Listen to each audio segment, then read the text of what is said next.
This is the Good Neighbor Podcast, the place where local businesses and neighbors come together. Here's your host, Brandon Andrus Green. Welcome to the Good Neighbor Podcast Live. A love of science and a desire to build something lasting for her children helped inspire today's guest to create Magnificents. Since 2018, Shatory Jackson has been building a handmade bath, body, and hair care company centered on naturally derived ingredients, thoughtful self-care, and products made from scratch. Today, I have the pleasure of introducing your good neighbor, Shatory Jackson with Magnifiscents. Shatory, how's it going? It's going wonderful. Thank you so much for inviting me to be on the podcast. I'm excited. You're so welcome. I'm excited. I'm excited to learn about your story and what all you have going on. Magnificence is truly a memorable name. I like it. Where did it come from? Thank you. It just dropped in my lap, honestly.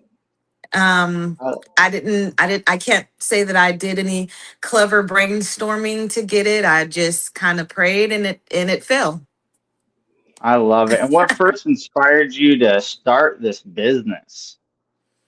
That's a really great question, and I'm gonna try to nutshell it for you. I was actually in the medical field before I started Magnificence, and simultaneously, my husband and I were trying to conceive our second child, and it took us 5 years to do that. And I knew while we were waiting and praying that once I had that second child, I would not want to go back to working in the medical field. Um, and so I did much prayer and brainstorming on that occasion. And I wanted to know what I can do from home, still build a legacy, still build something that my kids could be proud of, but also be available to pour into them.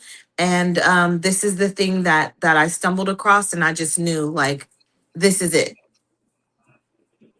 I love it. And I noticed on your website you talk about your love of science. What do you enjoy most about turning ingredients into a finished product that people can actually experience and use? Oh, you okay. Um, that's really good. I don't honestly, the whole process is very exciting for me because while people don't see the behind the scenes and like how things are made, it's amazing that I can take a table full of separately packaged ingredients, and then you what we call like emulsify. You bring those things together. Like water and oil don't naturally mix, but if you use an emulsifier for an example, then they do mix and they become something amazing. And so I think I just love the idea of things not naturally blending together, but learning how to add science to it and making something that otherwise would separate, if that makes sense. Totally. To me, it sounds like one of those life lessons. Yes. Absolutely. Absolutely. So, do you remember maybe the first product or first customer response that really made you realize magnificence could become something bigger? Yes, absolutely. So I did start off doing soap.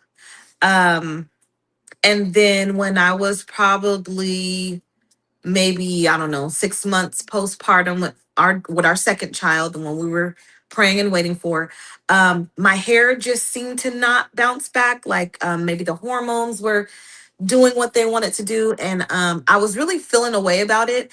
And so I prayed and I said, well, I need a recipe for something to restore my hair, something that's healthy and natural. And I got this recipe and I tried it out, and I'm like, I think other people will really enjoy this. And I did a launch. I put it on sale just to see kind of how it did. And I didn't necessarily encourage this term, but people just started calling it hair crack. And that's when I knew, like, oh, okay, like this could be something. So, when you create something new, what usually comes first? Would it be like maybe a problem you're wanting to solve, or some ingredient you're feeling passionate about? Maybe a scent idea, or is there something else? Usually it's a problem I want to solve. The whole it's My why is kind of very layered. It's not a one size fits all why. As a kid, I grew up in a predominantly Hispanic neighborhood, and I wasn't very well received all the time. And so confidence was at an all-time low during childhood. And so making these soaps and scrubs and lotions and stuff, it was a way for me to feel like I'm treating myself, to kind of feed my self-esteem. All of the products are just prayed over, and I pour a lot of love and things of that nature into the product. And so um I think when you feel good, you have just more confidence, right? Like you get a new cologne and you just suddenly feel like the big guy in the room, or you get a nice haircut and you just feel like you can stand up a little bit taller, you can do your presentations and all those good things. And so um a lot of the times there's a problem that's highlighted to me, and then I say, well, let's see what we can do to fix that. I love it. And I noticed that you it's important to use all natural products. But it seems like the word natural gets used very loosely in the beauty industry. Yes. What does natural mean for you, like the way you formulate and choose your ingredients? When I say natural, like I mean that natural as possible, because like I just mentioned earlier, there are emulsifiers for, like, the hair conditioner that I make. There's not a one ingredient plant that I have access to that would just be shelf stable with no preservative, with just that one plant, for example, by itself. But for the emulsifier that I use, just for an example, it comes from corn. It's derived from corn. So while there are like some levels of synthetic ingredients, used to make it, I try to get it as close to from the ground as I possibly can. That makes sense. Yeah. And I know your products have to work well, but Mhm. scent, texture, and obviously presentation, I would think would also kind of shape that experience. How do you balance all of those pieces? Lots of prayer, lots of research. Um, you know, because it's kind of like, also what I'm doing, it represents my name. And so I want to make sure that I'm being integral in everything that I'm doing, even if I'm not getting the best profit margins, because I want people to really get the result of the product versus just like having it and it's really no good. I'd rather be known as the girl that has really good result yielding products, right? So sometimes I'll have to pay a little bit extra, to get what I'm wanting, like no folates, no sulfates, no drying alcohols and all that stuff. And of course, the industry is well aware that it's a trend for some people, but for others, it's like an integral standard. But they try to capitalize on that. And I just try to do the best I can with research and being open and willing to like spend that extra money to like remain integral.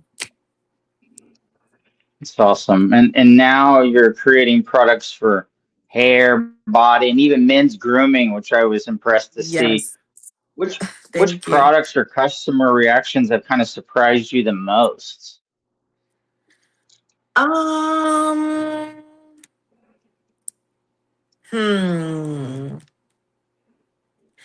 I think this probably the scrubs. And honestly, it's really kind of hard for me to answer that if I'm just being transparent, only because I don't sell anything that I don't think is wonderful. And so I already think it's wonderful before I give it to the people. So when I'm giving it to people, I feel pretty confident that they'll enjoy it. Like if anything, I'd be surprised if someone did not like the product. So I think that as far as the body products are concerned, the scrubs get the most like jaw dropping, responses and statements and stuff like that. And that's always fun to get those. But um, I'm not really surprised because I try everything before I give it out. Do you have a personal favorite, or is each new one your newfound favorite?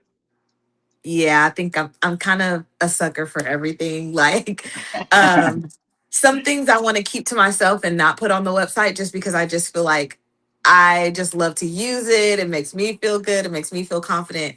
But obviously then that would defeat the purpose. So I have to share with others. But um, if I had to pick though, I'd say the scrub is probably my favorite. Now, how many products do you currently have? I have soaps, scrubs, shampoo bars, conditioners, um, lotions, men's beard oil, hair growth oil, men's soap,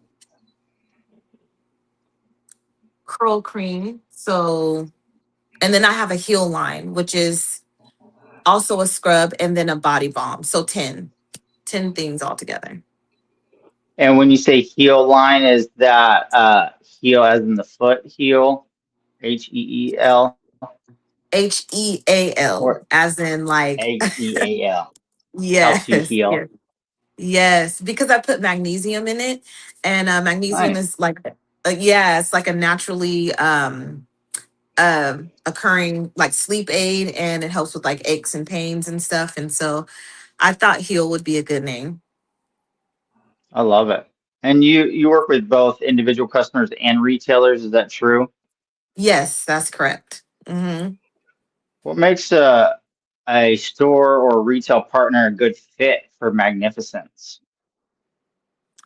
Um, Honestly, I feel like the customers do make a big difference. Although I do things handmade, and I think when people hear that, they kind of naturally tend to lean toward like, oh, like it's only essential oils that you scent your soaps and your products with. But in this case, it is not. Like, I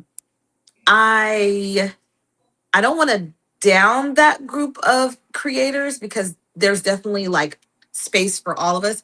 But I'm more so into, if I want a good men's beard oil and I need like a little like leather scent to it or something, um, something I can't get from an essential oil, I don't mind using it as long as the fragrance oil is clean. So if that store is not one that is like Whole Food, who would like me to, have only lavender scented or only cedarwood or something like that, then that would not be a good fit. They'd have to be open to things that we couldn't get from essential oils. Stores that appeal to people who don't mind products that are named Feeling Pretty or, Mr. Distinguished or something like that. So I think the audience really makes a difference on who's a good fit. And of course, their morals and values is at the top of the chart. And do you ship nationwide? Yeah, I do. Hmm. And where are you based out of? I'm in California. Yeah. Nice. What part? I'm in the Central Valley. A lot of people don't know. I'm in the city, or I'm next to the city of Modesto. I'm in a little Mhm. small city called Ceres. It's very Nice. like agricultural out here, so we're not like the cool kids on the block, but you know, I would imagine Siri quickly thinks that she's being spoken to every time you guys say your town name. absolutely, absolutely. So how can listeners maybe shop Magnificent or ask about carrying the products in their store? Yeah, you can definitely go onto the website, magnificentsoap.com. Scent is spelled SCENT. There's a chat box there that comes directly to me, or you can also locate the email address on the website and just ask how we can do a business to business transaction, and I'll be happy to answer any of those questions. And are you also on social media? I am on social media. I'm on Instagram, Magnificent Soaps, also Facebook with the same username, and you can find me on TikTok at Magnificent Maine on TikTok. I love it. Shatory, so appreciate you being on the show. And I wish you and Magnificence the best as you continue to grow your company and really trying Thank to you. build something meaningful for your family and customers. Thank you. Thank you. Thanks for having me. Thank you for listening to the Good Neighbor Podcast. To nominate your favorite local businesses to be featured on the show, go to gnptulsa.com. That's gnptulsa.com. Or call 918-301-6356.